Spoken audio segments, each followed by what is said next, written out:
Hello? Hello? Magandang tanghali po. Magandang tanghali po. May tawag po, may tumatawag po kami sa inyo kasi may maganda akong balita sa inyo. Yun po. Ay, nako, nandyan po ba si Mr. Francis Maranan ng Zamboanga City? Opo, yes po. Steven po. Ma'am Francis, kayo ba yan? Ma'am Francis, malayo Yes, kasi. po. Kayo po Yes ba yan? Yes po. Oo. Opo, sir. Ah? Opo, Francis po. Okay. Kilala niyo ba kung sino kausap niyo? Parang Yawin? Kuya Will, nag-isip pa kayo, ano pangalan nito? Sabi mo, dahil dyan, meron kayong 5,000 ka!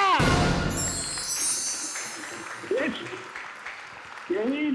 Oh, Ma'am Francis, ayan ha, meron kami regalo sa'yo dahil bumili ka ng tickets, 12 tickets, dahil dyan, meron kang 5,000. Okay ba? Opo, thank you po. Okay, ano ba trabaho nyo, Ma'am Francis? Tricycle driver po. Kasato na yun, kakamubao lang po ng pasayero. Medyo po yung signal ko. Ah, bababa na ng pasahero nyo, bumiyahe kayo. Tricycle driver kayo. Opo. O, ayan. Opo, tricycle po. Taga saan ba kayo? Zamboanga City? Tambaga po, opo, sa Bulong. O, isipin yun, dito kami sa Quezon City, padadala namin bukas, 5,000 ka! Thank you po, Kuya Will. Sige po, mag-ingat kayo, Ma'am Francis Maranan ng Zamboanga City. Thank you. Bye-bye. Salamat po. Okay, bye-bye.